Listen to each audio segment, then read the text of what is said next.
समुद्र मंथन अमृत के लिए नहीं हुआ था, बल्कि उन चीजों को बाहर निकालने के लिए जो पूरी सृष्टि को खत्म कर सकती थी। और उनमें से कुछ आज भी हमारे जीवन में मौजूद हैं। देवता और असुर दोनों अमर होना चाहते थे, लेकिन अमृत तक पहुंचने का रास्ता आसान नहीं था। उन्हें मंथन करना पड़ा, एक ऐसे समुद्र का जिसमें छुपे थे 14 रहस्य।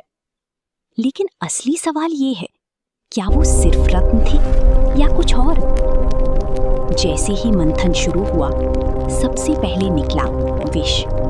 कोई साधारण विष नहीं, बल्कि ऐसा जहर जो पूरी सृष्टि को खत्म कर सकता था।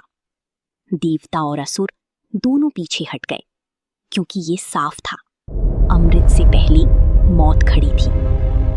तभी भगवान शिव आगे आए। उन्होंने उस विष को पिया नहीं, बल्कि अपनी कंठ में रोक लिया, और वहीं से जन्म हुआ नीलकंठ का। ये सिर्फ एक घटना नहीं थी, ये पहला संकेत था कि हर रत्न एक परीक्षा है। अब एक एक करके रत्न निकलने लगे, लेकिन हर रत्न के साथ एक अर्थ छुपा था। लक्ष्मी, धन की देवी, लेकिन वो वहीं जाती हैं जहां संतुलन हो। कामधेनु, हर इच्छा पूरी करने वाली, लेकिन इच्छा ही इंसान को भटका भी सकती है। ऐरावत, शक्ति और राजसत्ता का प्रतीक, लेकिन शक्ति का गलत उपयोग विनाश बन सकता है। अप्सराएं, सुंदरता, आकर्षण, लेकिन साथ ही विचलन। चंद्रमा, शांति, संतुलन, जिसे शिव ने अपने मस्तक पर धारण किया। और अंत में धन्वंतरी, अमृत लेकर प्रकट हुए। लेकिन तब तक सबसे कठिन परीक्षा हो चुकी थी। अब असली रहस्य सुनो। ये 14 रत्न असल में कोई वस्तुएं नहीं थे, ये थे जीवन के 14 सच।